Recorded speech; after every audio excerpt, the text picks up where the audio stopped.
नमस्कार, स्वागत है आप सभी का ज्ञान सम्मान के मंच पे। यूपीएससी जो है प्रीलिम्स परीक्षा 2025 को ध्यान में रखते हुए हम लोग टेस्ट सीरीज के माध्यम से प्रैक्टिस कर रहे थे। वैसे में दृष्टि डिवीजन यानी दृष्टि है, इसका टेस्ट हम लोग देख रहे थे और बिल्कुल हम लोग इसके जो है आखिरी पड़ाव पे धीरे धीरे जो है पहुंचने वाले हैं। दृष्टि है इसमें बात करें तो टोटल जो है 30 टेस्ट आपको है। 30 टेस्ट में बात करेंगे तो क्योंकि 2 सेक्शन आपका प्रीलिम्स का होता है, एक सी सेट का और एक जो है जीएस का। सी सेट में टोटल जो है 10 टेस्ट आपको है। 10 में हम लोग टोटल 9 टेस्ट कंप्लीट कर चुके हैं, एक टेस्ट आपका बचा हुआ है, जल्दी करा दिया जाएगा। जीएस में बात करें तो हम लोग जो है 17 नंबर टेस्ट कंप्लीट कर चुके हैं। तो आज आप लोग देख सकते हैं टेस्ट नंबर 18 और ये टेस्ट जो है फुल लेंथ टेस्ट है, इसको आज हम लोग देखने वाले हैं। इसके साथ साथ पैरेलली आप सभी को ग्रुप में फुल लेंथ टेस्ट भी दिया जा रहा है, तो वहाँ भी आप लोग टेस्ट वगैरह अटेम्प्ट कर सकते हैं। ठीक है, तो चूंकि ये लेक्चर जो है आपको शाम को 7:30 बजे लाइव जो है होता है। ठीक है, लेकिन अभी पिछला जो है 1-2 वीडियो ये अलग फॉर्मेट में आपको प्रोवाइड किया जा रहा है, बाकी लाइव की तरह ही है। तो एक एक प्रश्नों का उत्तर जो है आप लोग जरूर जो है देने का प्रयास करेंगे। आपको बिल्कुल सफिशिएंट समय दिया जाएगा और जिनके पास यदि OMR अवेलेबल है OMR ले लें। ठीक है, जो कमेंट बॉक्स में टाइप कर सकते हैं कमेंट बॉक्स में टाइप करें और एक एक प्रश्नों का बिल्कुल धैर्यपूर्वक बेहतर तरीके से उत्तर दे। बहुत शानदार प्रश्नों का जो है एक कलेक्शन है। चलिए तो हम लोग इसको स्टार्ट करते हैं। पहला प्रश्न देखिए क्या बोल रहा है। निम्नलिखित पे विचार कीजिए, बताइए उपरोक्त में से कितने भारतीय संविधान के अनुच्छेद 13 की परिभाषा के अंतर्गत विधि की श्रेणी में कौन कौन आते हैं, ये आपको बताना है। केवल 2 है, 3 है, 4 है या सभी 5 है, ये आपके सामने दिख रहा है। अनुच्छेद 13। ठीक है, तो एक एक लोग आंसर करेंगे। देखिए 13(2) में देखेंगे तो क्लियरली आपको लिखा गया है कि राज्य ऐसा कोई कानून जो है नहीं बनाएगा जो मूल अधिकारों को क्या करेगा, अपास्त करेगा या सीमित करेगा। ठीक है, 13(3) में देखेंगे तो विधि की परिभाषा दी गई है और ये आपसे जो है पूछा गया था। इसमें देखा जाए तो अध्यादेश का बात किया गया है, उप अवधि की बात की गई है। ठीक है, इसके अलावा देखेंगे तो यहाँ पे प्रथाएं हैं, कार्यकारी अधिसूचना है और संवैधानिक संशोधन अधिनियम। बताइए कौन सा करेक्ट होगा आंसर।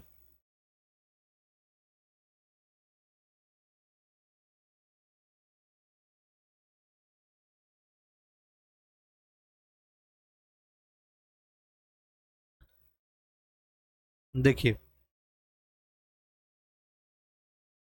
संविधान संशोधन नियम तो आपको पता ही है कि 368 के अंतर्गत जो है इसको रखा गया है। बाकी इसमें 4 ही ऑप्शन सही है, तो ऑप्शन नंबर क्या हो जाएगा आपका सी, केवल 4। अगला देखिए लिखा गया है कि निम्नलिखित में कौन से प्रावधान जो है राज्य के नीति निर्देशक के अनुच्छेद 39 के हिस्से हैं, ये बताना है। यहाँ पे आपको 4 स्टेटमेंट है, ये रहा आपका ऑप्शन। देखिए नीति निर्देशक तत्व के अंतर्गत अनुच्छेद 39 के कौन कौन जो है हिस्से हैं, ये आपको बताने हैं। ठीक है, आपको पता ही है कि नीति निर्देशक तत्व जो है अपना संविधान के भाग 4 में रखा गया है और इसी में आपको अनुच्छेद 39 है, लिखा है पहला कि राज्य जो है सभी नागरिकों के लिए पर्याप्त आजीविका के साधनों के अधिकार को क्या करेगा, सुरक्षित करेगा। ये तो बिल्कुल क्या है आपका करेक्ट है। जो ऑप्शन आप सभी देख चुके होंगे। अगला है राज्य पुरुष और महिलाओं दोनों के लिए समान कार्य के लिए समान वेतन देगा, ये भी करेक्ट है। राज्य जो है ग्रामीण क्षेत्र में कुटीर उद्योग को बढ़ावा देगा, ग्रामीण क्षेत्र में। और लास्ट है राज्य संपत्ति और उत्पादन के साधनों पर संकेंद्रण को रोकेगा, ये तो करेक्ट है। बताइए आप लोग कौन सा यहाँ पे ऑप्शन सही होगा।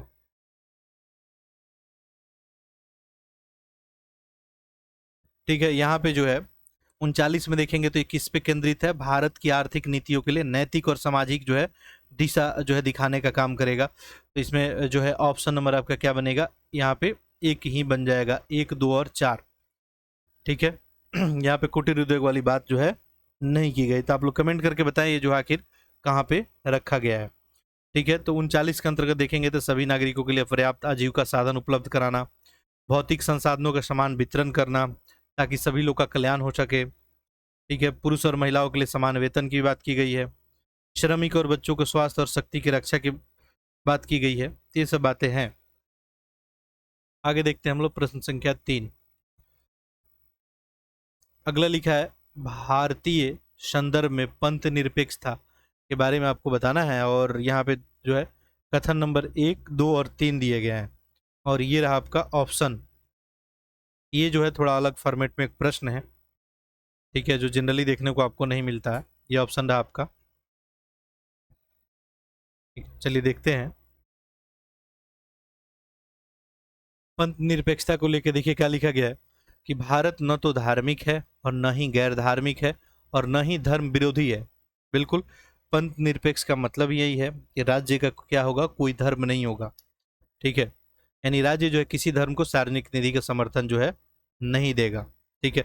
यानी सभी व्यक्ति क्या है, स्वतंत्र हैं, जिस भी जहाँ भी आस्था विश्वास रखते हैं बिल्कुल उसमें रख सकते हैं। तो पहला वाला तो सही है। भारत में राज्य का कोई आधिकारिक धर्म नहीं है और किसी भी धर्म के सार्वजनिक धन में समर्थन भी ये नहीं करेगा, ये भी करेक्ट है। भारतीय राज्य सुनिश्चित करता है कि प्रत्येक व्यक्ति को किसी भी धर्म का पालन और प्रचार करने की स्वतंत्रता है तथा धार्मिक आधार पर कोई भेदभाव न किया जाए। तो बिल्कुल देखिए, पहला जो है, दूसरा और तीसरा जो कथन दिया गया है बिल्कुल पहला का एक्सप्लेनेशन यहाँ पे कर रहा है। तो यहाँ पे ऑप्शन क्या बन जाएगा आपका, ऑप्शन हो जाएगा आपका ए। 2 और 3 जो है दोनों सही है और एक का जो है व्याख्या यहाँ पे हो रहा है, ठीक है। तो भारत में आपको पता ही है कि भारत का कोई राजकीय धर्म नहीं है, यानी कोई भी व्यक्ति यहाँ पे स्वतंत्र है। वो चाहे जो है किसी धर्म में आस्था रखे या ना रहे, नास्तिक ही भले क्यों ना रहे, ठीक, कोई दिक्कत वाली बात नहीं है, ठीक है। किसी भी व्यक्ति को धार्मिक आधार पर भेदभाव यहाँ पे नहीं किया जाएगा। अगला, भारत में जो है राष्ट्रीय आपात के प्रभाव को लेकर यहाँ पे प्रश्न है और यहाँ पे 3 कथन दिए गए हैं और आपको बताना है कौन सा सही है। राष्ट्रीय आपात, ये सब पहले ही डिस्कस हो चुका है। चलिए इसका सही उत्तर करेंगे आप लोग। लिखा है राष्ट्रीय आपात की स्थिति में केंद्र सरकार राज्य सूची के विषय पे कानून जो है बना सकती है। इसमें तो कोई डाउट नहीं है, जब भी राष्ट्रीय आपात का बात आएगा तो भारत जो है संघीय संरचना कैसा होता है, एकात्मक के रूप में बदल जाता है। अब एकात्मक में बदलने में आपको पता ही है कि केंद्र को क्या होगा, ज़्यादा शक्ति मिलेगा, अधिकार मिल जाएगा और ऐसे में संसद जो है बिल्कुल राज्य के विषय पे कानून बना सकती है। बाकी राष्ट्रीय आपात की घोषणा के बाद जो है कहाँ पे की गई है, अनुच्छेद 352 में, ठीक है। और वहीं पे बताया गया कि किस स्थिति में राष्ट्रीय आपात जो है लगाया जाएगा, जब युद्ध या बाह्य आक्रमण की स्थिति हो, देश के भीतर जो है सशस्त्र विद्रोह द्वारा खतरा हो गया हो, ठीक है। अब अभी देखेंगे हाल फिलहाल जो है थोड़ा अभी बात करेंगे तो भारत और पाकिस्तान में जो है तनाव है और उसका कारण जो है बिल्कुल पाकिस्तान ही है, ठीक है। लेकिन हम सक्षम हैं और हम लोग पहले से तैयार भी हैं और हमको अपने देश पे गर्व भी है, इस सिस्टम पे गर्व है और उन लोगों को माकूल जो है जवाब दिया जा रहा है भारत के द्वारा अभी, ठीक है। अपने पास क्या है यहाँ पे देखिए, लिंक से हट के एक जो है फैक्ट यहाँ पे S-400, और S-400 जो है इसको जो है सुदर्शन चक्र भी बोल सकते हैं। जैसे भगवान का सुदर्शन चक्र श्री कृष्ण का था, वैसे ही अपने पास S-400 है। पाकिस्तान के द्वारा देखेंगे तो बहुत सारा हमला किया गया, ठीक है, और सबको जो है एयर में ही डिस्ट्रॉय कर दिया गया S-400 की मदद से, ठीक है। तो बाकी हम लोग जो है रक्षा क्षेत्र में अभी काफ़ी बेहतर हैं, काफ़ी मजबूत है, ठीक है। चलिए, तो अभी तो आपात नहीं है, लेकिन एक कंडीशन होता है कि युद्ध या बाह्य आक्रमण जब देखा जाता है कि बहुत ही कंडीशन खराब हो तो ऐसी स्थिति में आपात लगाया जा सकता है। लेकिन अभी जो है भारत सक्षम है, अभी कोई आपात वगैरह की जरूरत नहीं है, ठीक है। साथ साथ जो है देश के भीतर जब शस्त्र के साथ विद्रोह हो जाए तब भी आपात लगाया जा सकता है, ठीक है। ये सब बात आप लोगों को पहले से पता है। अगला देखिए, अनुच्छेद 19 के तहत प्रदत्त जो मूल अधिकार है, लिख रहा है कि सशस्त्र विद्रोह या बाह्य आक्रमण के आधार पर घोषित राष्ट्रीय आपात की स्थिति में स्वयं निलंबित हो जाते हैं। बताइए दूसरा सही है क्या? देखिए, 44वां जो संविधान संशोधन किया गया था 1978 में, और वहीं पे बताया गया था कि अनुच्छेद 19 के अधिकार केवल तब भी निलंबित किया जा सकते हैं जब आपातकालीन बाह्य आक्रमण या युद्ध के आधार पर घोषित किया गया हो, ठीक है, सशस्त्र विद्रोह के मामले में नहीं, ठीक है। तो यहाँ पे क्या लिख रहा है, सशस्त्र विद्रोह, तो सशस्त्र विद्रोह की स्थिति में ये स्वतः निलंबित नहीं होगा, ठीक है। ये बात ध्यान में रखेंगे और ये जो है संशोधन करके आपको क्लियर बता दिया गया था कि आपातकालीन के दौरान जब बाह्य आक्रमण होगा या युद्ध के आधार पे ही ये जो है निलंबित हो सकता है। ये आपको इनकरेक्ट हो गया। संघ और राज्य के बीच राजस्व के वितरण को राष्ट्रपति द्वारा परिवर्तित किया जा सकता है जब आपात का स्थिति हो। बिल्कुल ऐसा जो है किया जा सकता है। इसके अलावा देखेंगे तो लोकसभा राज्य विधानसभा का कार्यकाल एक बार में 1 वर्ष के लिए बढ़ाया भी जा सकता है, और आपात जब समाप्त हो जाएगा तो उसके बाद 6 महीने से अधिक नहीं बढ़ाया जा सकता है। तो ये सब कंडीशन है। यहाँ पे जो है 2 तो गलत हो गया, तो ऑप्शन नंबर जो हम लोग का बी 1 और 3 यहाँ पे करेक्ट है। देखिए अगला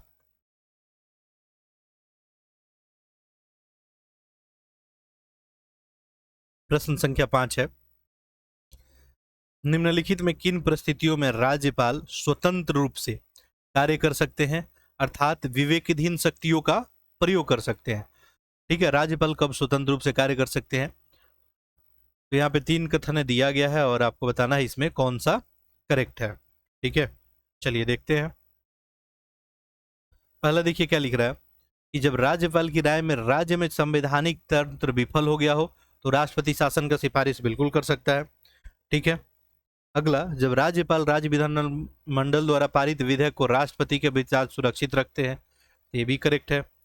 जब राज्य में चुनाव के बाद किसी भी दल को स्पष्ट बहुमत नहीं मिलता है, ऐसी स्थिति में राज्यपाल जो है मुख्यमंत्री की नियुक्ति करते हैं, और राज्यपाल के अंदर होता है कि किस दल को आमंत्रित वगैरह करेंगे, तो उनके पास ये शक्ति जो है होता है। ठीक है, अनुच्छेद 356 आप लोग पढ़े ही होंगे। देखिए अभी 352 का बात हुआ, राष्ट्रीय आपात का। ठीक है, और ये राष्ट्रपति शासन के बारे में जो है बताता है। ठीक है, कि राज्यपाल को अगर विश्वास हो जाए कि राज्य में पूरा संवैधानिक तंत्र जो है फेल हो गया है, तो ऐसे में क्या करेगा वो, राष्ट्रपति शासन लगाने की बात जो है कह सकता है।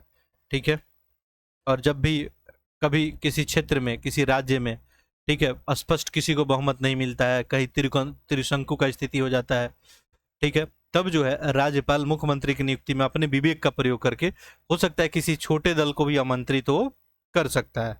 सारा यहाँ पे करेक्ट है, और ऐसे में ऑप्शन नंबर क्या बन जाएगा आपका डी। एक एक प्रश्नों का उत्तर करें, कमेंट बॉक्स में मैं अवेलेबल हूँ। ठीक है, बाकी 1-2 दिन के लिए है, नेक्स्ट डे से आपको फिर से जैसे पहले की बात ही लाइव क्लास आपको मिलता रहेगा। अगला प्रश्न देखते हैं।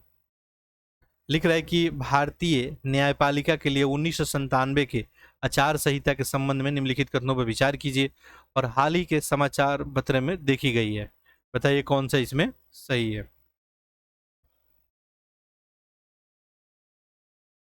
देखिए पहला लिखा है कि आचार संहिता 1968 के जो है न्यायाधीश अधिनियम के तहत संहिताबद्ध की गई थी, पहला वाला। देखिए ये तो करेक्ट नहीं है।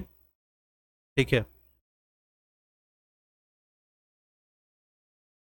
1997 का न्यायिक जीवन के मूल्यों की बात किया जाए तो पुनः व्याख्यान इसका सर्वोच्च न्यायालय के द्वारा स्वतंत्र रूप से अपनाया गया था, और इसमें न्यायाधीश अधिनियम 1968 का कोई भी रिलेशन इसमें संबंध नहीं है। पहला ऐसे ही आपका इनकरेक्ट हो गया। दूसरा, इसमें उन मानकों का वितरण है जिन्हें न्यायाधीशों को अपनी आधिकारिक जिम्मेदारियों को निर्वहन करते समय पालन करना चाहिए। ठीक है, तो ये करेक्ट है। तीसरा देखिए लिख रहा है आचार संहिता का कोई भी उल्लंघन संविधान के अनुच्छेद 124 के तहत औपचारिक महाभियोग कार्रवाई की ओर ले जाते हैं। देखिए 124 के बारे में आप सभी को पता है, इसके अंतर्गत महाभियोग केवल सिद्ध कदाचार या अयोग्यता के मामले में ही लगाया जाता है। इसके लिए संसद के दोनों सदनों में भागीदारी जो है वाली एक कठोर प्रक्रिया का पालन वगैरह भी किया जाता है। ये भी क्या हो गया आपका इनकरेक्ट हो गया। तो ऐसे में ऑप्शन क्या बन जाएगा, केवल एक ही सही है यहाँ पे। अगला देखते हैं प्रश्न संख्या 7। लिखा है कि भारत के संविधान के अनुच्छेद 326 के अंतर्गत निम्नलिखित कथनों पे विचार कीजिए और बताइए कि इसमें कितना कथन जो है सही है। देखिए 326 लिख रहा है अनुच्छेद में वयस्क मताधिकार शब्द का स्पष्ट रूप से उल्लेख किया गया है। ठीक है, अच्छा ऑप्शन आप लोग एक बार देख लें। ठीक है, ये ऑप्शन रहा आपका, कितना कथन सही है। तो देखिए 326 के बारे में यहाँ पे दिया गया है, लोकसभा और राज्य विधानसभा में चुनाव किस पे होगा, वयस्क मताधिकार के आधार पर ही होगा। ठीक है, तो पहला वाला तो सही है। अगला देखिए क्या लिख रहा है, 61वां संविधान संशोधन 1988 के द्वारा इस अनुच्छेद में संशोधन करके मतदाता का न्यूनतम आयु क्या कर दिया गया, कम ही कर दिया गया। ये भी बात करेक्ट है। 61वां संविधान संशोधन में पहले जो 21 वर्ष एज होता था, इसको कितना कर दिया गया, 18 कर दिया गया। ठीक है। तीसरा, अनुच्छेद 326 के अंतर्गत मत देने का अधिकार कुछ आप जो है पात्रताओं के अधीन है, जैसे कि निवास न होना, मानसिक अस्वस्थता या कुछ अपराधों में दोष सिद्धि। देखिए, किसी व्यक्ति को मतदान से अयोग्य जो है ठहराया जा सकता है। अब उसके लिए संविधान या विधायिका द्वारा कानून के अंतर्गत अगर वो बातें आएंगी तब भी जो है अयोग्य ठहराया जाएगा। जैसे संविधान संबंधित निर्वाचन क्षेत्र में अगर किसी का निवास नहीं है तो बिल्कुल उसको मना किया जा सकता है। मानसिक स्थिति जो है ठीक नहीं है, ठीक है, अपराध जो है दोष सिद्धि वाली स्थिति है, भ्रष्ट या अवैध आचरण है, तो इस सब कंडीशन में बिल्कुल अपात्र जो है माना जाएगा। तो ऑप्शन यहाँ पे क्या बन जाएगा आपका, सभी सही है, ऑप्शन नंबर सी। अनुसूचित जाति से संबंधित प्रावधानों के बारे में निम्नलिखित कथनों पर विचार कीजिए, बताइए इसमें कितना कथन सही है। देखिए, लिख रहा है कि भारत के संविधान का अनुच्छेद 341 भारत की संसद को यह अधिसूचित करने का अधिकार देता है कि किसी राज्य या केंद्र शासित प्रदेश के लिए कौन सी जाति या वर्ग या जनजाति या अनुसूचित जाति के रूप में मानी जाएगी। बताइए सही है क्या। देखिए, अनुच्छेद 341 एक पढ़ेंगे तो यहाँ पे राष्ट्रपति को यह शक्ति दिया गया है। किसको, राष्ट्रपति को। यहाँ पे लिख रहा है संसद को। ठीक है, तो राष्ट्रपति को ही शक्ति है कि वो जाति या नस्लों या जनजातियों को जो है निर्दिष्ट करे। और इस तरह से पहला स्टेटमेंट आपका इनकरेक्ट हो गया। आगे बढ़ते हैं हम लोग।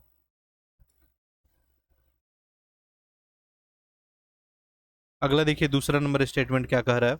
भारत का संविधान का अनुच्छेद 341 से प्रावधान करता है कि केवल राष्ट्रपति को ही अधिकार है कि वो किसी जाति, वर्ग या जनजाति को, अनुसूचित जातियों को सूची से बाहर कर सकता है। अब यहाँ पे देखिए तो केवल जो है लिखा गया, बताइए सही है क्या। देखेंगे अनुच्छेद 341(2), ठीक है, 341(2) में ही देखेंगे तो केवल संसद को ही किसी जाति, नस्ल या जनजाति को अनुसूचित जाति के सूची से बाहर करने का अधिकार है। किसको है, संसद को है, ना कि राष्ट्रपति को। ये भी आपका इनकरेक्ट हो गया। सर्वोच्च न्यायालय ने राज्यों को अनुसूचित जाति और जनजाति में उप श्रेणी बनाने की अनुमति दी है ताकि आरक्षण संबंधित लाभों का न्यायपूर्ण वितरण सुनिश्चित किया जा सके। ये तो बिल्कुल सही है। चलिए, तो यहाँ पे ऑप्शन आपका क्या बन जाएगा, केवल जो है एक। प्रश्न संख्या 9 देखते हैं। विधि द्वारा स्थापित प्रक्रिया और विधि सम्यक प्रक्रिया के बारे में यहाँ पे 2-3 स्टेटमेंट दिया गया है और आपको बताना है इसमें कितना जो है कथन सही है। देखिए, पहला क्या लिखा रहा है, विधि द्वारा स्थापित प्रक्रिया विधायिका द्वारा पारित विधियों की प्रक्रियात्मक वैधता की जांच वह करता है। बिल्कुल करेक्ट है। विधि सम्यक प्रक्रिया सुनिश्चित करती है कि विधि न्याय संगत, निष्पक्ष और उचित हो और मनमानी ना हो। यह भी करेक्ट है। 1978 में मेनका गांधी मामले में अनुच्छेद 21 के दायरे को व्यापक बना दिया, जिसमें विधि सम्यक प्रक्रिया की धारणा को शामिल किया गया था। सारा स्टेटमेंट सही जा रहा है। ऐसे में ऑप्शन नंबर क्या बन जाएगा, यहाँ पे सभी 3। निम्नलिखित में कौन सा विकल्प इस्लामिक कानून के तहत वक्फ को सर्वोत्तम रूप से परिभाषित करता है।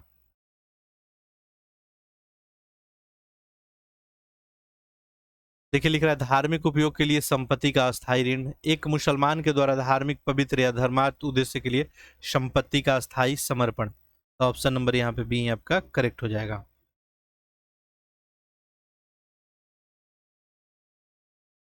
आगे देखते हैं। निम्नलिखित में कौन भारत सरकार अधिनियम 1935 के तहत संघीय योजना की विफलता का एक कारण था। देखिए, ये जो 1935 का अधिनियम है इसके विफलता का कारण आपसे पूछा गया है। लिख रहा है कांग्रेस का विरोध, रियासतों का शामिल होने से इनकार करना। बिल्कुल बात सही है। पहला पॉइंट हम लोग यही पढ़ते हैं इसमें। ठीक है, देखिए 1935 में रखा गया था कि जो ब्रिटिश भारतीय प्रांत है और रियासत, इनको मिला के क्या करना है, एक अखिल भारतीय संघ बनाना है। ठीक है, लेकिन जो भी रियासतें थी वो संघ में शामिल होने के लिए, विलय करने के लिए मना कर दी। और ऐसे में जो है देखा जाए तो जो है ये विफल हो गया। तो ऑप्शन नंबर बी ही करेक्ट हो जाएगा। अगला देखते हैं प्रश्न संख्या 12। निम्नलिखित संगठनों को उनके गठन के कालक्रम अनुसार व्यवस्थित कीजिए। बताइए इसमें कितना जो है करेक्ट है। देखिए, भारतीय राष्ट्रीय महिला परिषद है, अखिल भारतीय महिला सम्मेलन है, भारतीय महिला संघ है। आंसर करें इसका आप लोग। देखिए, भारतीय महिला संघ, ठीक है, इसका स्थापना कब होता है? 1917 में। 1917 में इसका स्थापना होता है। भारतीय महिलाओं द्वारा मताधिकार जैसे अधिकारों को संगठित, ये प्रयास का शुरुआत हुआ था। ठीक है, अगला देखिए, ये अखिल भारतीय महिला सम्मेलन, ये जो है कब का है? 1927 का। ठीक है, महिलाओं की शिक्षा और सामाजिक सुधार और राजनीतिक अधिकारों पर केंद्रित था।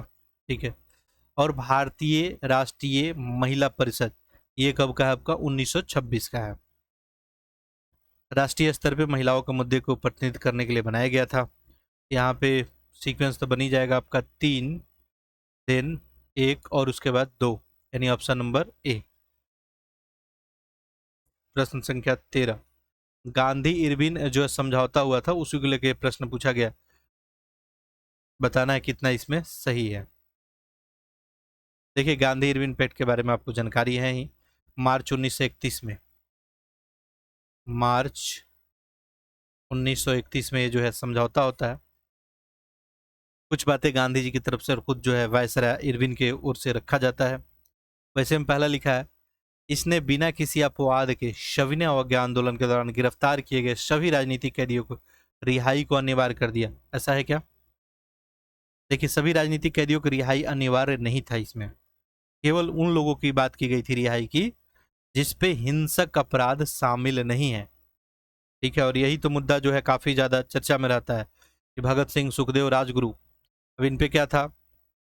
हिंसक जो है आपराधिक मामला था। ऐसे में ये लोग इससे बाहर, तो गांधी जी ये बात क्यों नहीं उठाए? इस पे बात बार बार आता है। ठीक है, तो सभी राजनीतिक कैदियों को नहीं, जिन पे हिंसक अपराध शामिल है उनको नहीं शामिल किया गया था। ये तो पहला वाला इनकरेक्ट हो गया। ठीक है, दूसरा, इसने सविनय अवज्ञा आंदोलन के दौरान लागू किए गए अध्यादेश को वापस लेने शामिल था। ये क्या है? करेक्ट है। समझौते ने सत्याग्रहियों को जब्त की गई संपत्तियों को वापस की गारंटी दी, बशर्ते वो पहले से सरकार द्वारा बेची गई जो है नहीं गई हो। तो ये सब जो है स्टेटमेंट सही है। और ऐसे में ऑप्शन नंबर 6 और है अभी, इसने आंदोलन के दौरान पुलिस की बर्बरता की जांच की मांग को स्वीकार कर लिया। तो गांधी जी के द्वारा पुलिस बर्बरता की जांच के जो है मांग के समझौते के हिस्से के रूप में स्वीकार जो नहीं किया गया था। तो यहाँ पे 2 ही ऑप्शन सही है, केवल 2। अगला देखिए, प्राचीन भारतीय स्थल के संदर्भ में निम्नलिखित युगों में विचार कीजिए। एक तरफ तो स्थल है और दूसरे तरफ राज्य है। ठीक है, और यहाँ पूछा गया कि कितना जो है युग में सही सुमेलित है, आपको बताना है। ठीक है, ऑप्शन आप सभी देख ले।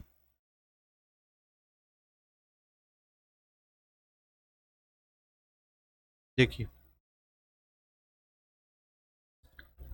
पहला लिखा है कि एरन जो है पंजाब से, बताइए सही है क्या? एरन जो है मध्य प्रदेश के वीना और रौता नदी के संगम पे है। ठीक है, तो पहला इनकरेक्ट हो गया। वीरनाना मध्य प्रदेश, देखिए हरियाणा के फतेहाबाद जिले में, ये देखेंगे तो ये प्राक हड़प्पा संस्कृति यहाँ पे देखने को आपको मिलता है। ये भी इनकरेक्ट हो गया। सन्नति जो है कर्नाटक। ठीक है, ये बिल्कुल कर्नाटक में ही है, बौद्ध स्थल है। एक सही सुमेलित है, 2 यहाँ पे गलत है। तो ऑप्शन अपना बन जाएगा केवल 1। निम्नलिखित संप्रदायों पर विचार कीजिए। उपयुक्त में दिए गए संप्रदायों में से कितने जो है जैन धर्म से संबंधित, आपको बताना है इसमें कितना जैन धर्म से संबंधित है। स्थान वासी है, मूल संघ है, अस्थावीरवादी है। देखिए, आपको पता ही है कि जैन संप्रदाय 2 भागों में बट गया था, दिगंबर और श्वेतांबर। और आगे चल के बहुत सारे जो है दिगंबर और श्वेतांबर के उपवर्ग भी बने थे। उसी में एक जो है स्थानवासी भी आता है।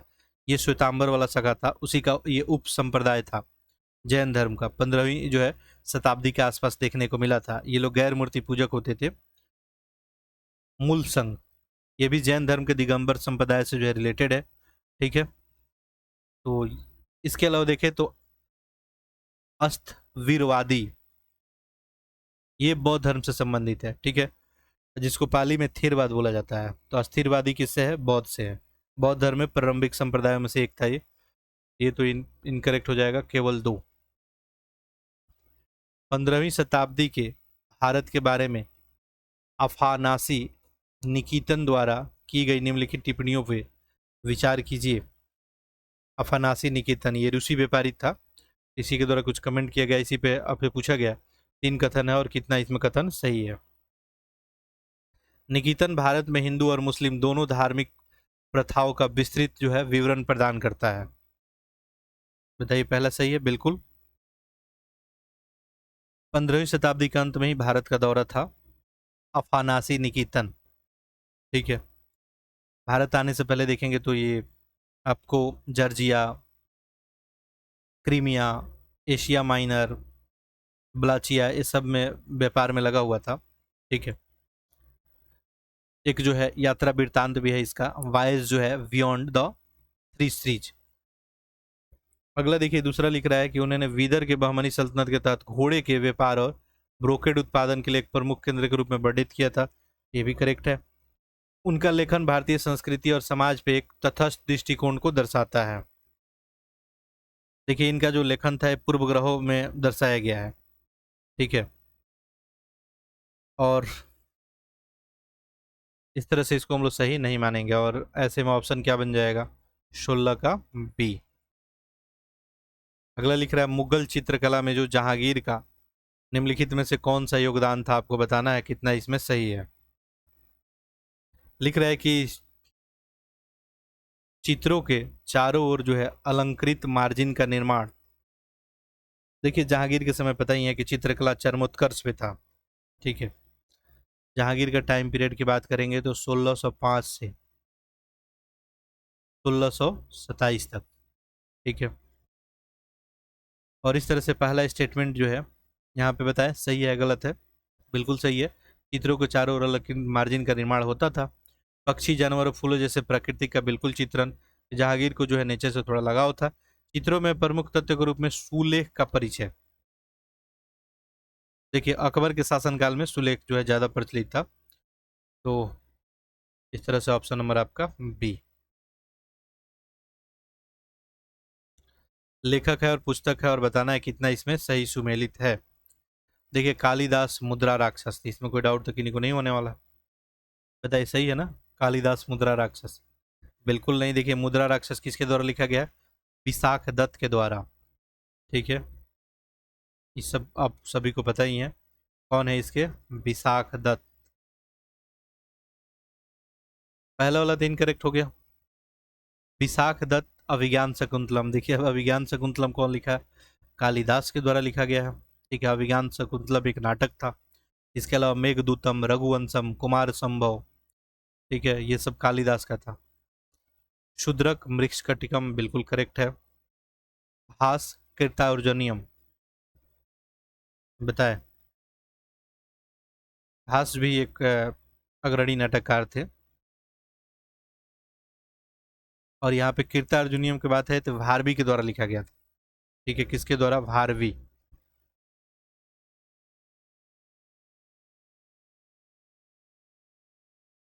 तो देखिए, यहाँ पे केवल एक ही सही हो रहा है, तो ऑप्शन नंबर ए की ओर हम लोग जाएंगे। प्रश्न संख्या 19, शब्द और विवरण है और बताना इसमें कितना सही सुमेलित है। देखिए, मुहशिल, पहला है टर्म मुहशिल। लिख रहा है कि दिल्ली सल्तनत के अधीन राजस्व संग्रहकर्ता होते थे। देखिए, मुगल प्रशासन से ही जुड़ा हुआ था, ये दिल्ली सल्तनत से नहीं था। और मुगल राजस्व प्रणाली में भू राजस्व की प्रक्रिया 2 चरण में था, एक जमा और एक हासिल। तो पहला वाला तो आपका गलत हो गया। जमा एक गांव के राजस्व मांग का आकलन, बिल्कुल सही जो है सुमेलित है ये। कनकुत फसल कटाई पर आधारित राजस्व अनुमान की प्रणाली, ये सही है। अमीन भूमि अभिलेख बनाए रखने के लिए जिम्मेदार अधिकारी। देखिए, अमीन क्या होता था? एक राजस्व अधिकारी होता था जिसका काम होता था भूमि की माप और राजस्व का आकलन करना, भूमि अभिलेख का संधारण करना। ये सब अधिकार इसका नहीं था। केवल दो सही हो रहा है, दो यानी ऑप्शन नंबर बी, केवल दो। अगला है प्रारंभिक जो है तमिल हम के संदर्भ में तिनाई शब्द का अर्थ जो है क्या है? तिनाई, तो देखिए पहाड़ियों, तटों और वनों जैसे पारिस्थितिक क्षेत्र से।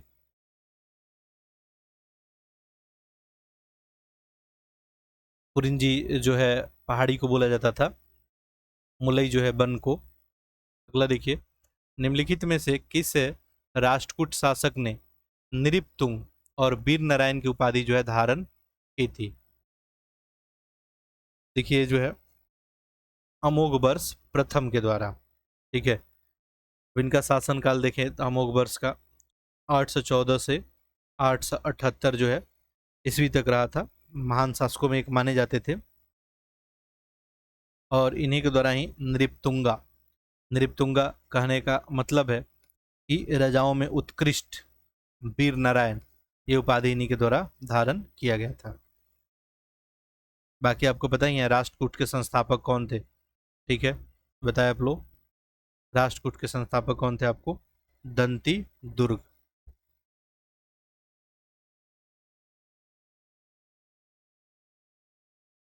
अगला देखते हैं प्रश्न संख्या 22। देखिए मध्य भारतीय मंदिर वास्तुकला के बारे में प्रश्न है एक, और इसमें बताना है कितना आपको सही है। देखिए लिखा गया कि देवगढ़ मंदिर गुप्त काल के पंचायतन शैली में वास्तुकला का उदाहरण है। पहले ही चर्चा हम लोग कर चुके हैं। 64 योगिनी मंदिर जो है योगिनियों से संबंधित तंत्रिका पूजा को समर्पित है। खजुराहो के मंदिर में आध्यात्मिक गतिविधियों का प्रतिनिधित्व करने के लिए व्यापक कामुक मूर्तियां भी जो है वहां पे देखने को मिलती है। सब सही है, तो ऐसे में ऑप्शन नंबर आपका सी। छत्रपति शिवाजी को निम्नलिखित में किस प्रशासनिक कार्य का श्रेय इनको दिया जाता है? शिवाजी ने जागीरदारी प्रथा को समाप्त कर दिया था तथा रैयतवाड़ी बिल्कुल लगाए थे। अष्टप्रधान परिषद के एक मुख्य न्यायाधीश और एक उच्च पुजारी भी शामिल थे। अष्टप्रधान उन्हीं के समय था। सरदेशमुखी एक कर था जो सैन्य अभियानों के लिए धन जुटाने के लिए मराठा क्षेत्र में लगाया जाता था। देखिए सरदेशमुखी 10% कर था इसमें, ये मराठा क्षेत्र के भीतर नहीं था, बल्कि इनके प्रत्यक्ष नियंत्रण के बाहर के जो क्षेत्र थे उसी पर लगाया जाता था। ऑप्शन नंबर केवल ए। प्रश्न संख्या 24। निम्नलिखित चोल शासकों को उनके शासन के कालक्रम अनुसार व्यवस्थित करना है, और आपको बताना है कौन सा सही है। देखिए तो सबसे पहले विजयालय, चोल साम्राज्य के संस्थापक में इनका नाम जो है आता है। विजयालय हो गया, दो पहले हो गया। देन आदित्य प्रथम, उसके बाद आपका राजराज प्रथम और राजेंद्र प्रथम। ऑप्शन क्या बन जाएगा आपका? ए। ठीक है, विजयालय के पुत्र कौन थे? आदित्य जो है प्रथम थे। ठीक है, राजेंद्र प्रथम के बारे में तो आप सभी को पता ही है। ठीक है, गैंगटोट, गंगा का विजेता के नाम से भी मशहूर थे ये। गंगा नदी तक दक्षिण पूर्व एशिया तक ये नौसैनिक अभियान के लिए प्रसिद्ध थे। ठीक है, आगे बढ़ते हैं। प्रश्न संख्या 25। विस्तारवादी राजकोषीय नीति के बारे में यहाँ पूछा गया है, कितना कथन आपको सही है? लिखा है कि इसमें आर्थिक विकास को प्रोत्साहित करने के लिए सरकारी व्यय में वृद्धि या करों में कमी करना शामिल होता है। करेक्ट है। विस्तारवादी राजकोषीय नीति से राजस्व में वृद्धि न होने पे राजकोषीय घाटा अधिक हो सकता है, ये भी करेक्ट है। अगला देखिए, ऐसी नीति आमतौर पर अर्थव्यवस्था में उच्च मुद्रास्फीति की स्थिति को संतुलित करने के लिए नियोजित की जाती है। देखिए आर्थिक मंदी के दौरान ये देखने को मिलता है, तो ये सही आपको नहीं बनेगा। ठीक है, तो ऑप्शन नंबर यहाँ पे आपका ए।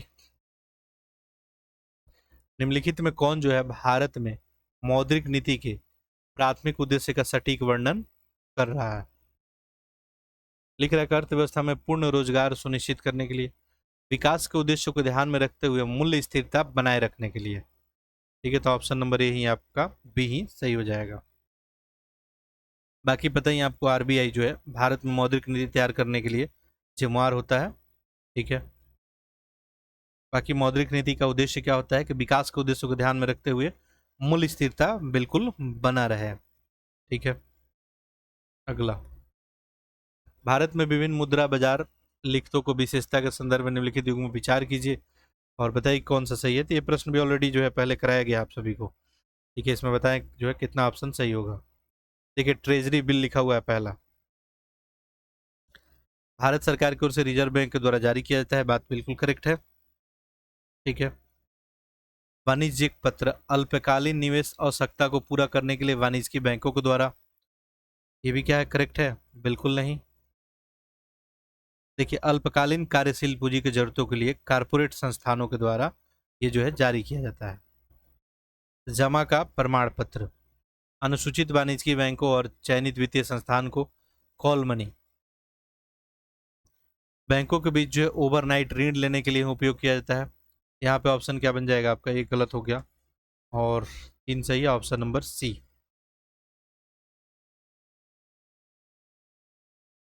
सरकारी प्रतिभूति के संदर्भ में उपरोक्त में से कितने सरकारी प्रतिभूति में निवेश करने के लाभ हैं?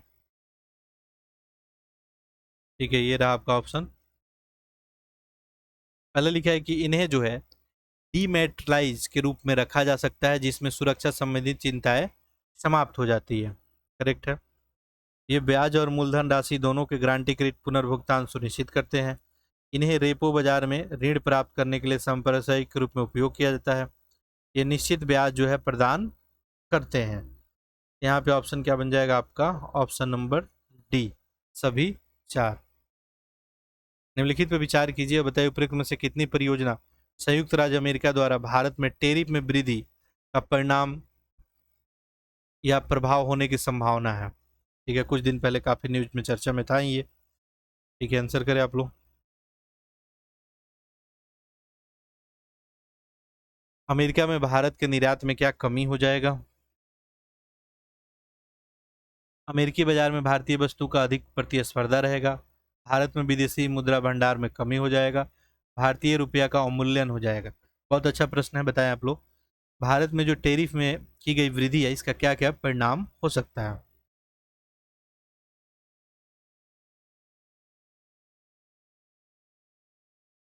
देखिए अमेरिका बाजार में भारतीय वस्तुओं की मांग में क्या आ जाएगा, कमी आ जाएगा। ठीक है, ये तो बात सही है, क्लियर है। टैरिफ अगर ज़्यादा लगाया जाएगा, मान लीजिए कोई भी वस्तु है, ठीक है, मान लीजिए ये $100 का है, निर्यात इसमें किया गया और इसमें मान लीजिए 25% टैरिफ लगा दिया जाए, तो अमेरिका में आयात होकर कितना भुगतान करना पड़ेगा, 125 जो है डॉलर का। ठीक है, तो अमेरिका से बाजार से भारत में वस्तुओं की मांग में क्या आ सकती है, कमी आ सकती है। उच्च जो है लागत भारतीय वस्तुओं के कम प्रतिस्पर्धा ये बनाए रखेगा। निर्यात में से देखेंगे तो डॉलर का प्रवाह कम हो जाएगा, यानी भारतीय जो है विदेश मुद्रा भंडार पे क्या होगा, प्रतिकूल प्रभाव देखने को मिलेगा। ठीक है, इसका आंसर करें आप लोग। भारतीय रुपया क्या हो जाएगा, कमजोर हो जाएगा, मुद्रा का अवमूल्यन हो जाएगा। यहाँ पे तो कितना ऑप्शन बनेगा आपका, तीन ही सही हो रहा है। कमेंट करके बताएं इसमें कौन सा गलत है, आप लोग कमेंट करके बताएं।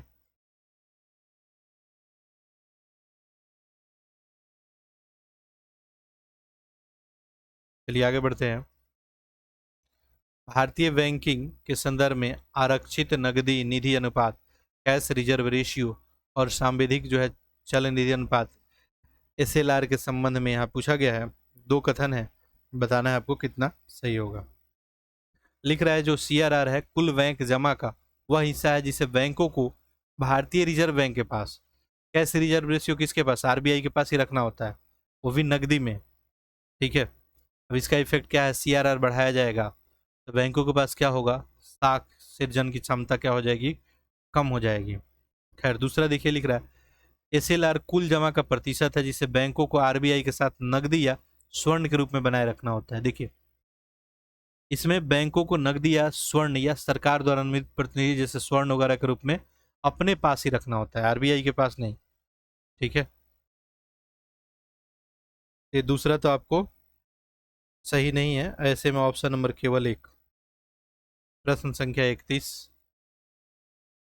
भारत में मुद्रा स्थिति के संदर्भ में थोक मूल्य सूचकांक WPI के बारे में पूछा गया, कौन सा सही है, बताना है आपको कितना कथन इसमें सही है। WPI में केवल वस्तुओं की कीमतें शामिल होती है, ना कि सेवाएं की। देखिए अभी कितना बार ये प्रश्न रिपीट हो गया। ठीक है, पहला तो सही है बिल्कुल। WPI का उपयोग जो है होलसेल प्राइस का, भारत में खुदरा मुद्रास्फीति की गणना के लिए जो है किया जाता है। देखिए आरबीआई के द्वारा मौद्रिक नीति के लिए मुद्रास्फीति संकेतक के रूप में बिल्कुल नहीं किया जाता है, ये जो है सही नहीं बनेगा। डब्ल्यूपीआई को वाणिज्य और उद्योग मंत्रालय के आर्थिक सलाहकार जो है कार्यालय के द्वारा संकलित और जारी किया जाता है, तो ये बिल्कुल करेक्ट है। तो यहाँ पे ऑप्शन क्या बन जाएगा आपका, दो सही है ना, केवल दो। आर्थिक वक्र है और कौन कौन सा विवरण देता है, देखिए सब आपको पता है, एक रिवीजन आप लोग का शानदार सा हो रहा होगा। ठीक है, सब डिटेल में हम लोग ऑलरेडी चर्चा कर चुके हैं। पहला देखिए फिलिप्स वक्र, मुद्रास्फीति और बेरोजगारी के बीच व्युत्क्रम संबंध को दिखाता है फिलिप्स वक्र, बताइए। ये तो बिल्कुल सही है। लाफर जो है कर्व, कर दरों और कर राजस्व के बीच संबंध को दिखाता है, ये भी सही है। एंजल वक्र आय स्तर और घरेलू व्यय के बीच ये संबंध दिखाता है, एंजल, ठीक है, ये भी करेक्ट है। पुंजनेटस वक्र कर दरों और राजकोषीय घाटा के बीच सीधे जो है संबंध को दिखाता है। देखिए आय समानता और आर्थिक विकास के बीच ये संबंध को दिखाता है, ठीक है। ऐसे कुछ इसका आकार यहाँ पे बनता है, तो ये इनकरेक्ट हो गया, और ऐसे में ऑप्शन नंबर आपका सी ही बनेगा, केवल सी। 33 समिति है और फोकस का क्षेत्र है, और बाकी ऑप्शन आपका ये रहा कि उपयुक्त में से कितना युग्म जो है सही सुमेलित है।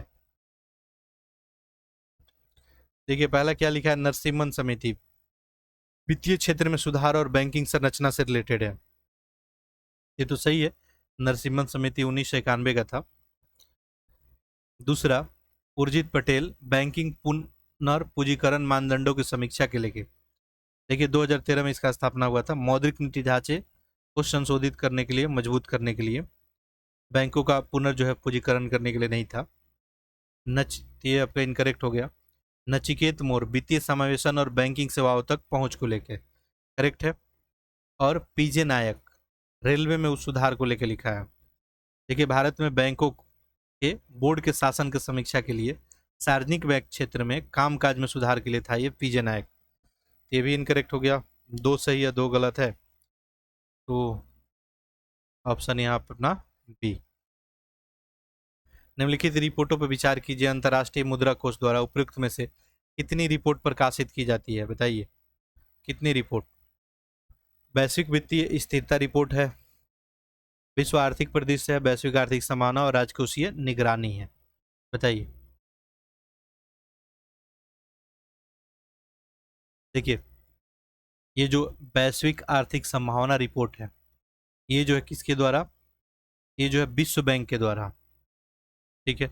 बाकी ये तीन तो सही है, ये आईएमएफ के द्वारा, तो ऑप्शन नंबर यहाँ पे सी। देखिए पंचवर्षीय योजना है और मुख्य प्राथमिकता है, आपको बताना है कितना इसमें सही सुमेलित है। पहला में लिख रहा है कृषि और सिंचाई, तो इसमें कोई डाउट तो नहीं है, 1951 से जो है 56 तक, और मुख्य फोकस क्षेत्र था कृषि, सिंचाई, भूमि का विकास, हेरर डोमर मॉडल इस पे आधारित है ये। दूसरा, तीव्र औद्योगिकरण को लेकर था, तो ये भी सही है, महालनोबिस मॉडल पे आधारित है, 1956 से लेकर 61 तक। पांचवा लिख रहा है उदारीकरण और आर्थिक जो है सुधार, देखिए तो गरीबी उन्मूलन वगैरह को लेकर बात था। बाकी उदारीकरण को लेकर तो बात कब हुआ था, 1991 में भारत जो है एलपीजी पॉलिसी अपनाया था, लिबरलाइजेशन, प्राइवेटाइजेशन और ग्लोबलाइजेशन। बाकी पांचवा पंचवर्षीय योजना का टेन्यूर क्या है, 1974 से 79, तो देखिए तो गलत हो गया क्लियरली, और ऐसे में ऑप्शन नंबर आपका बी। अगला देखते हैं प्रश्न संख्या 36, निम्नलिखित कारकों पर विचार कीजिए, बताइए उपयुक्त में से कितना भुगतान संतुलन और संतुलन के कारण हो सकते हैं। ठीक है, प्रश्न ऑलरेडी आपको बता दिया गया है, आप लोग उत्तर करें इसका। भुगतान असंतुलन के कौन कौन कारण, ऐसी स्थिति जहां घरेलू निवेश घरेलू बचत से काफी अधिक हो, बिल्कुल हो सकता है। किसी देश की मुद्रा का पुनर्मूल्यन हो जाए, अवमूल्यन हो जाए, ऐसा व्यापार समझौता जो केवल घरेलू निर्यात को बढ़ावा देता है और सभी आयात पे प्रतिबंध लगाएगा, फिर असंतुलन देखने को मिलेगा। राजनीति का स्थिरता आ जाए, बढ़ता विकास व्यय, तो ये भी जो है पॉसिबल है, तो ऐसे में ऑप्शन नंबर क्या यहाँ पे बनेगा, आपका डी ही बनेगा। अस्थायी विनिमय दर प्रणाली के संदर्भ में निम्नलिखित कथनों पर विचार कीजिए, बताइए कितना इसमें सही है। अस्थायी विनिमय दर प्रणाली के अंतर्गत मुद्रा का मूल्य बाजार की मांग और आपूर्ति द्वारा निर्धारित होता है। सही है। सरकार या केंद्रीय बैंक किसी भी परिस्थिति में अस्थायी विनिमय दर में हस्तक्षेप नहीं करती है। बताइए सही है क्या? बिल्कुल, देखिए हस्तक्षेप कर सकती है जब मुद्रा में बहुत अधिक उतार चढ़ाव हो, अर्थव्यवस्था के व्यापार में तीव्र प्रभाव को बचाने के लिए बिल्कुल जो है हस्तक्षेप किया जा सकता है। यहाँ पे केवल एक निम्नलिखित में कौन सा कथन विदेश व्यापार गुणक के अवधारणा का सबसे अच्छा जो है वर्णन कर रहा है? लिख रहा है, इसे उस राशि के रूप में मापा जाता है जिसके द्वारा किसी देश में राष्ट्रीय आय निर्यात पे घरेलू जो है निवेश में एक इकाई में वृद्धि से बढ़ेगी। तो पहला ही ऑप्शन यहाँ पे करेक्ट है। अगला देखते हैं हम लोग, प्रश्न संख्या 49। निम्नलिखित पे विचार कीजिए। 2 3 कथन 5 कथन है यहाँ, ठीक है, और आपको बताना है इसमें कितना उपयुक्त में से कौन सा कथन मिश्रित अर्थव्यवस्था का मुख्य विशेषता का सबसे सटीक वर्णन कर रहा है, मिश्रित अर्थव्यवस्था का। ठीक है,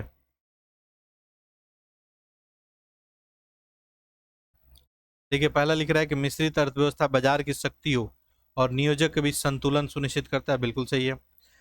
मिश्रित अर्थव्यवस्था में सार्वजनिक क्षेत्र में उद्यमों द्वारा लाभ जो है अधिकरण निवेश निर्णय के पीछे प्रमुख जो है प्रेरक कारक होते हैं। ठीक है, ये तो करेक्ट नहीं बन रहा है। मिश्रित अर्थव्यवस्था व्यवसायिक स्वतंत्रता और उपभोक्ता की पसंद की स्वतंत्रता का अनुमति देता है। करेक्ट है।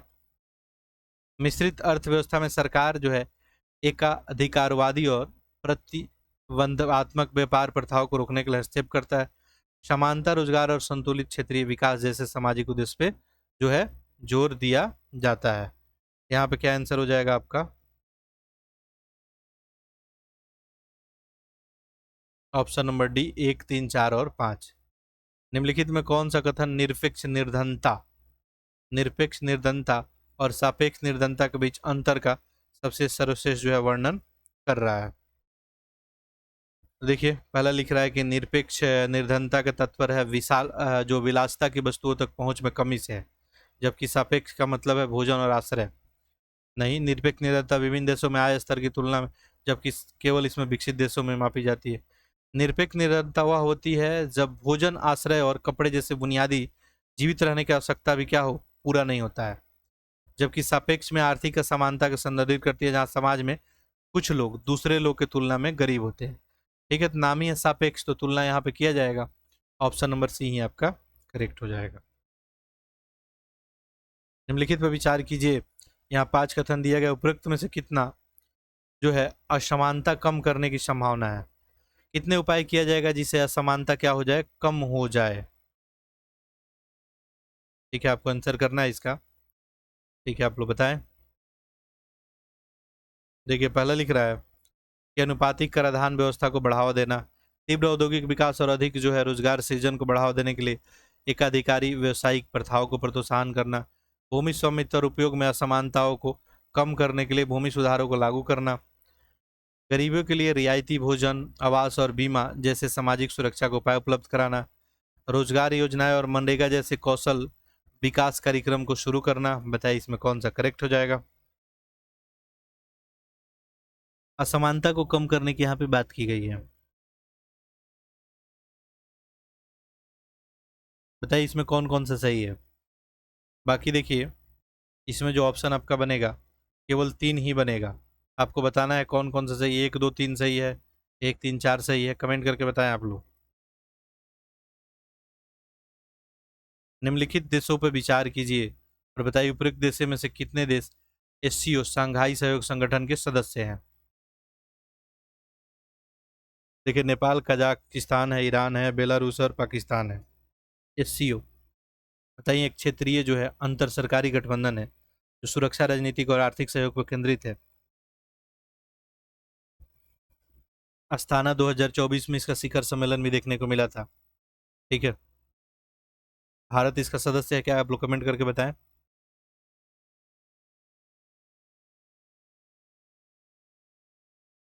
देखिए इसमें आपको चीन तो है ही, तो चीन तो ऑप्शन में है नहीं, भारत भी है। ठीक है, इसके अलावा रूस है। ठीक है, पाकिस्तान है, कजाकिस्तान है आपका। ठीक है, किर्गिस्तान है, ताजिकिस्तान है आपका, उज्बेकिस्तान है और देखिए तो ईरान और बेलारूस। यहाँ पे ऑप्शन क्या हो जाएगा? सी, केवल 4।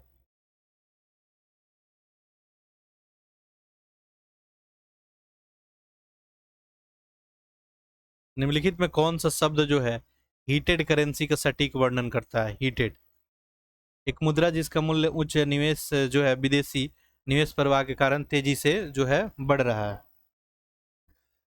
एक मुद्रा जो विदेशी मुद्रा के बड़े जो है बहिर्वाह के कारण मूल्य ह्रास के दबाव में है, तो ऑप्शन नंबर बी ही आपका क्या हो जाएगा? यहाँ पे करेक्ट हो जाएगा। 44 देखते हैं। भारतीय जो है पेंगोलिन के बारे में यहाँ पे पूछा गया, बताना इसमें कितना करेक्ट है। भारतीय पेंगुलिन को वन जीव अधिनियम 1972 के अनुसूची 1 के तहत सूचीबद्ध किया गया, सही है। आईयूसीएन के रेड लिस्ट में गंभीर जो है रूप से लुप्त प्राय के रूप में इसको जो है वर्गीकृत किया गया है। देखिए आईयूसीएन के रेड लिस्ट में देखा जाए, ये जो है गंभीर रूप से लुप्त प्राय नहीं, लुप्त प्राय में है। ठीक है, क्रिटिकली इंडेंजर्ड नहीं है, इंडेंजर्ड के कैटेगरी में रखा गया है, तो इसमें केवल एक आपका सही हो जाएगा।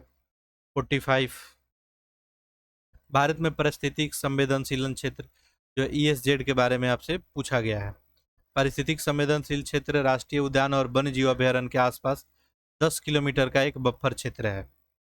ठीक है, तो ये तो सही है। नेक्स्ट देखते हैं। लिखा गया है कि ईएसजेड को वन्य जीव संरक्षण अधिनियम 1972 के तहत घोषित किए जाते हैं।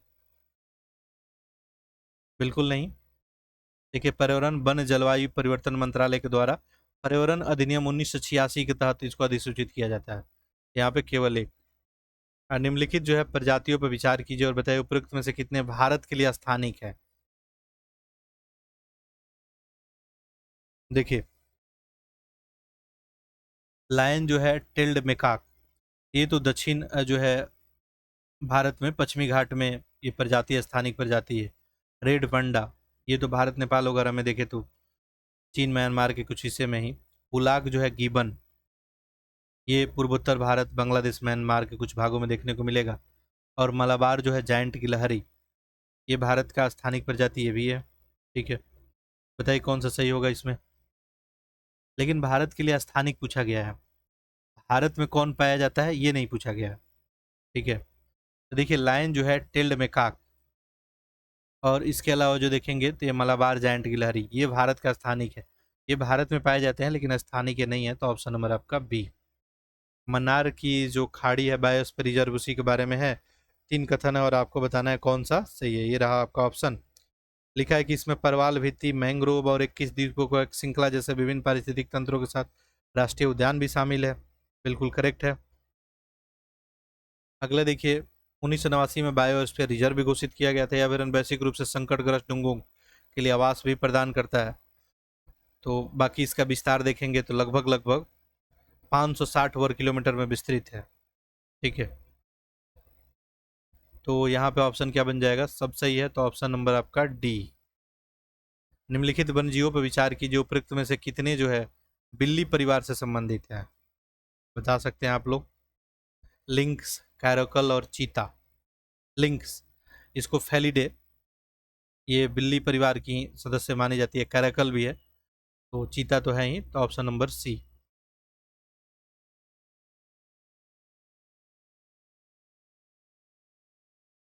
और एक आध प्रश्न देख लेते हैं।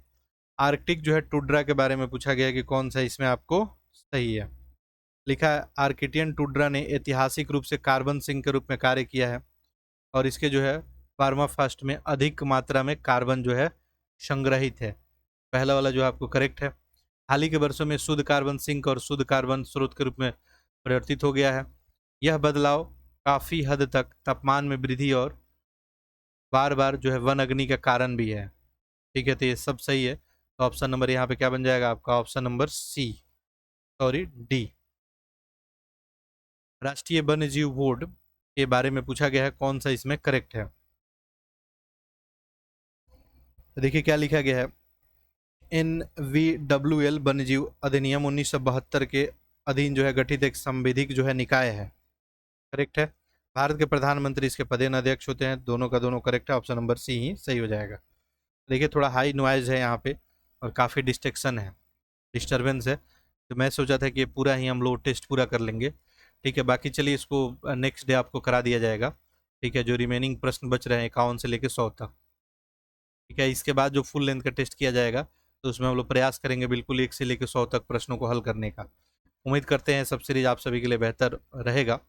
और जैसे कि मंडे से बताया गया है कि आपको मॉर्निंग में प्रयास किया जाएगा, मॉर्निंग में आपको कि सी सेट रहेगा मॉर्निंग में।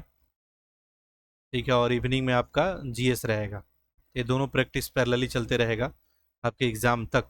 उसके एग्ज़ाम बाद भी अलग जो है हम लोग तरीके से जो है फिर काम करेंगे। तो आप लोग से रिक्वेस्ट यही है कि इस लेक्चर को अधिक से अधिक शेयर कर दें। ठीक है, ताकि अधिक से अधिक लोग जो है लाभान्वित हो जाए। प्रीलिम्स में देखा जाए तो स्पेशली जो है बात करें तो हिंदी माध्यम की स्थिति ठीक ठाक नहीं है उतना। प्रीलिम्स में ही ठीक ठाक नहीं है तो मेंस नहीं लिखेंगे इंटरव्यू में तो पहुंचेंगे नहीं और आपका मेरिट में नाम आएगा नहीं। तो ऐसे में हिंदी माध्यम का रिजल्ट ठीक ठाक नहीं है। तो इससे में आप लोग से रिक्वेस्ट है इस लेक्चर को अधिक से अधिक शेयर कर दें ताकि अधिक से अधिक लोग लाभान्वित हो सके और अपना फीडबैक कमेंट भी कमेंट बॉक्स में ज़रूर लिखने का प्रयास करेंगे। चलिए, तो हम लोग जो है मिलते हैं अगले लेक्चर में। तब तक आप लोग खूब सारा प्रैक्टिस करते रहें। ठीक है, आप सभी का बहुत बहुत धन्यवाद।